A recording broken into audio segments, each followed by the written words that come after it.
2 दिन बाद स्कूल के सभी बच्चे टूर पर जा रहे हैं। मैंने तो मैम से मना कर दिया, लेकिन मैम कह रही थी कि पढ़ाई के साथ साथ हमें म्यूजियम और हिस्टोरिकल प्लेस के बारे में देखना चाहिए और जानना चाहिए। हाँ ठीक ही तो कह रही थी मैडम। अरे हमारी बिटिया किसी भी चीज में पीछे नहीं होनी चाहिए। तुम टूर पे जरूर जाओगी। हाँ बेटा, और मैंने तो तेरे लिए नया यूनिफॉर्म भी सील दिया है, इसलिए तुझे अब चिंता करने की कोई जरूरत नहीं है। Thank you mummy papa. आप जैसे माँ बाप हर किसी को मेरी हर छोटी छोटी ख्वाहिशों को पूरा करने के लिए आप दोनों दिन रात मेहनत करते हैं। वैसे ही मैं जल्दी ही कामयाब होकर आपके हर एक सपने को पूरा करूँगी। टुनटुनी मिडिल क्लास फैमिली से थी। उसके पापा कुली थे और उनको दूसरों का बोझ उठाने का जो भी काम मिलता वो करते और उससे पैसे मिलते थे। वो उसी से अपना घर चलाते थे। वो लोग वही स्टेशन के पास किराए का घर लेकर रहते थे। ऐसे ही हंसी खुशी टुनटुनी का परिवार चल रहा था। टुनटुनी के पिता टुन्नू चुड़ा बहुत ही विनम्र और दयालु स्वभाव के पक्षी थे। वो हमेशा दूसरों की मदद किया करते थे। ऐसे ही एक दिन एक अंधी पक्षी अपने बच्चे को लेकर स्टेशन पर ट्रेन आने का इंतजार कर रही थी। तभी अचानक से उसका पैर फिसल जाता है और उसका बच्चा पटरी पर गिर जाता है। माँ मुझे बचाओ, माँ बचाओ मुझे। अरे बेटा कहाँ हो तुम? गोलू, मेरे बच्चे कहाँ हो तुम गोलू? वो अंधी माँ बेबस होकर इधर उधर अपने बच्चे को तलाश रही थी। गोलू ट्रेन की पटरी पर रो रहा था और तभी उधर से तेज रफ्तार से हॉर्न देते हुए ट्रेन आ रही थी। तभी टुन्नू चुड़ा की नजर उस रोती हुई माँ और बच्चे पर जाती है। वो तुरंत ही सामान वहीं रखकर तेज रफ्तार से दौड़ते हुए पटरी पर जाता है और बच्चे को उठाकर स्टेशन पर रख देता है। तभी ट्रेन आ जाती है और टुन्नू चुड़ा अपने साहस भरे जज्बे के साथ उस बच्चे को तो बचा लेता है, लेकिन वो खुद को नहीं बचा पाता और उसकी वहीं मौत हो जाती है। ये खबर जब उसके घर वालों को पता चलती है तो उनके ऊपर मानो जैसे दुखों का पहाड़ टूट पड़ता है। वो लोग फूट फूट कर रोने लगते हैं। माँ पापा हमें छोड़कर कहाँ चले गए? माँ हमारा क्या होगा? माँ कौन मेरी हर इच्छा को पूरी करेगा? अब मुझे कौन पढ़ा लिखा कर अफसर बनाएगा? वहीं टुनटुनी की माँ टूनी की भी तबीयत खराब हो जाती है। अब घर की सारी जिम्मेदारी टुनटुनी चिड़िया पर आ जाती है। ऐसे ही 1 महीना बीत जाता है। माँ मैंने दाल और रोटी बनाई है, चलो माँ थोड़ा सा खाना खा लो। तुम खा लो बेटी, मुझे भूख नहीं है।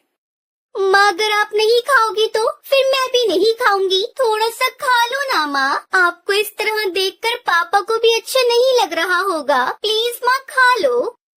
उसके बाद टूनी चिड़िया थोड़ा खाना खाती है। इसी तरह समय बीत रहा था। इस बीच टुनटुनी का 10वीं का रिजल्ट आता है और वो अपने पूरे स्कूल में टॉप करती है। माँ आप तो खुश हो ना? काश आज पापा होते तो वो कितना खुश होते। पर देखना माँ, मैं जल्दी ही आगे की पढ़ाई पूरी करके अपने पापा का नाम रोशन करूँगी। टुनटुनी ये सब कह रही थी कि तभी वहाँ पर उसका मकान मालिक कड़कनाथ सेठ आ जाता है। देख टुनटुनी, अब तुम दोनों अपने रहने के लिए कोई दूसरा ठिकाना ढूंढ लो, क्योंकि यह घर मैंने किसी और को किराए पर दे दिया है। मालिक, घर देने से पहले एक बार आप हमसे पूछ तो लेते। यह मेरा घर है और इस घर में किसे रखना है यह मुझे तुमसे पूछने की जरूरत नहीं है। तुम्हारा पति एक अच्छा पक्षी था, इसलिए मैं अभी तक चुप था, लेकिन अब और नहीं। अब तुम दोनों माँ बेटी ये घर खाली कर दो। उसके बाद दोनों माँ बेटी रोते हुए घर से निकल जाती है। माँ अब हम कहाँ जाएंगे माँ? जहाँ भी किस्मत ले जाए बेटी। चल बेटी मेरे साथ चल। उसके बाद दोनों माँ बेटी घर की तलाश में निकल पड़ते हैं, लेकिन उन्हें कहीं कोई घर नहीं मिलता। वो दोनों एक सुनसान सड़क पर बस चले जा रही थीं। तभी एक तेज रफ्तार गाड़ी आती है और टूनी चिड़िया को टक्कर मारकर चली जाती है। माँ ये आपको क्या हुआ माँ? अरे कोई है तो मेरी मदद करो। अरे कोई है। सुनसान सड़क पर उसकी मदद करने वाला कोई नहीं था। तभी उसे वहाँ एक बस दिखाई देती है और टुनटुनी चिड़िया जैसे तैसे करके अपनी माँ को बस में बिठाकर उसे चलाते हुए हॉस्पिटल ले जाती है। देखिए चिड़िया, तुम्हारी माँ के सिर से काफी खून बह गया है, हमें ऑपरेशन करना होगा, तुम जल्दी से 1 लाख रुपए जमा करवा दो। डॉक्टर साहब, आप ऑपरेशन की तैयारी करिए, मैं अभी पैसे लेकर आती हूँ। टुनटुनी उसी बस में बैठकर रो रही थी। हे भगवान, पापा को तो पहले ही मैं खो चुकी हूँ। अगर माँ को कुछ हुआ तो मैं नहीं जी पाऊंगी। मुझे हर हाल में मेरी माँ की जान बचानी है, लेकिन मैं इतने सारे पैसे कहाँ से लेकर आऊंगी? तभी उस बस में से आवाज आती है, परेशान मत हो टुनटुनी चिड़िया, मैं परी लोक से आई हुई हूँ। मैं जादुई बस हूँ और तुम्हारे परिवार वालों की अच्छाई को देखते हुए ही रानी परी ने मुझे तुम्हारी मदद के लिए भेजा है। आज से तुम्हें घबराने की कोई जरूरत नहीं है। ये लो, ये पूरे 1 लाख रुपए हैं। जादुई बस, मैं तुम्हारा ये एहसान कैसे चुका पाऊंगी? थैंक यू बस, तुमने मेरी ऐसी मुश्किल समय में मदद की जब मेरा साथ देने वाला कोई नहीं था। उसके बाद टुनटुनी वो पैसे लेकर अपनी माँ का इलाज करवाती है। कुछ दिनों में उसकी माँ ठीक हो जाती है। फिर जादुई बस टुनटुनी चिड़िया से कहती है, अब तुम दोनों माँ बेटी जल्दी से मेरी बस में जाकर बैठ जाओ, मैं तुम्हें एक चमत्कार दिखाती हूँ। उसके बाद वो बस खुद ब खुद एक बस घर के रूप में बदल जाती है।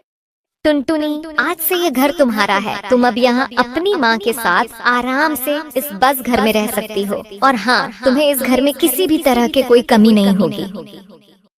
वो सब तो ठीक है जादुई बस, लेकिन ये बस घर तो शहर से काफी दूर है। फिर मैं अपने स्कूल कैसे जाऊंगी? बस इतनी सी बात, मैं हूँ ना, मैं भला किस दिन काम आऊंगी।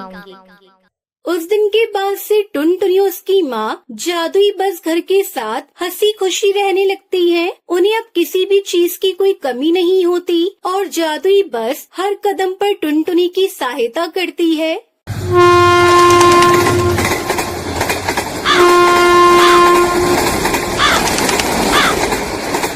शिमला के जंगल में टुनटुनी चिड़िया अपने पति कालू कौवे के साथ रहती थी। कालू कौवे ने टुनटुनी से प्रेम विवाह किया था, जिसके चलते उनके घर वालों ने अपने घर से निकाल चुके थे। अब हम लोग कहाँ जाएंगे जी? हमारे घर वालों ने तो हमें घर से बाहर निकाल दिया। आपके पास तो अभी कोई काम भी नहीं है। कहाँ रहेंगे हम लोग और क्या खाएंगे?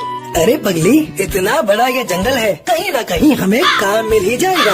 और रहने के लिए मैं कोई किराए का घर देखता हूँ। जब मैं कमाने लगूंगा तो अपना घर भी बना लेंगे। अब चलो यहाँ से चलते हैं, पहले हम रहने का आसरा ढूंढते हैं। दोनों पति पत्नी जंगल की मुखिया चील के पास पहुँचते हैं और उससे रहने के लिए एक किराए का घर ले लेते हैं।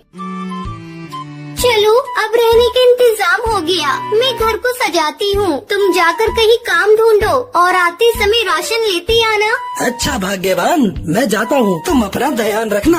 इतना कहकर कालू कौआ काम तलाश करने चला जाता है। बहुत कोशिश करने पर उसे एक जगह काम मिल जाता है। शाम को राशन लेकर कालू कौआ जब घर लौटता है, आप आ गए जी, जल्दी लाओ राशन, मैं भोजन बनाती हूँ, मुझे बहुत जोरों से भूख लगी है। टुनटुनी भोजन बनाती है और दोनों खाना खाते हैं। रात को सोते समय टुनटुनी कालू से कहती है, आपको तो काम मिल गया, अब तो आप रोज काम पर चले जाएंगे। मैं सोच रही हूँ क्यों न मैं भी आपके साथ काम करूँ, इससे घर में दोगुनी आमदनी होगी और जब ज्यादा आमदनी होगी तो हमारा घर भी जल्दी बन जाएगा। तो ठीक है टुनटुनी, कल से तुम भी मेरे साथ काम पर चलो।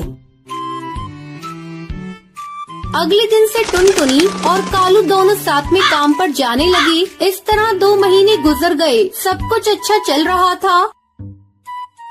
सुनो जी, मैं माँ बनने वाली हूँ। अब मैं आपके साथ काम पर नहीं जा सकूंगी, मुझे अब आराम की जरूरत है। टुनटुनी की ये बात सुनकर कालू कौवा खुश हो जाता है और अकेले ही काम पर चला जाता है। इस तरह कुछ दिन गुजर जाते हैं। एक दिन जंगल का सरदार कालू के घर आता है। कालू, अरे ओ कालू, जल्दी घर से बाहर निकल, मुझे तुझसे बहुत जरूरी बातें करनी है।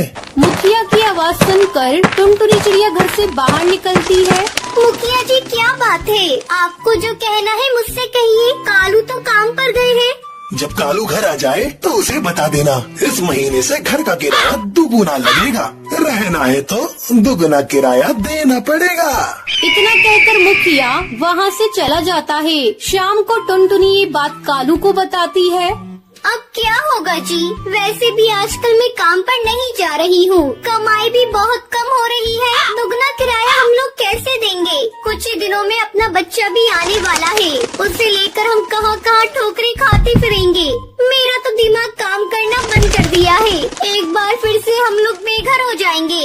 टुनटुनी तू माँ बनने वाली है, तू इतना चिंता मत किया कर, तेरे और बच्चे दोनों के सेहत के लिए अच्छा नहीं होगा। रात हो गई है, कल सोचेंगे क्या करना है। फिर दोनों पति पत्नी सो जाते हैं। अगली सुबह कालू काम पर जा रहा था। वो उस समय बहुत परेशान था। उसे कुछ समझ में नहीं आ रहा था कि अब वो अपनी पत्नी को लेकर कहाँ जाएगा। इसी परेशानी में कालू कौआ अपना रास्ता भटक जाता है और एक पुरानी रेल की पटरियों के पास आ जाता है। अरे ये क्या, मैं तो अपना रास्ता भटक गया, थोड़ी देर आराम कर लेता हूँ, फिर आगे चलता हूँ। ऐसा सोचकर कालू कौआ एक पुरानी खंडर पड़ी रेल के डिब्बे के अंदर जाकर बैठ जाता है। उस रेल के डिब्बे की हालत खराब होने के कारण वो अब इंसानों के इस्तेमाल में नहीं थी।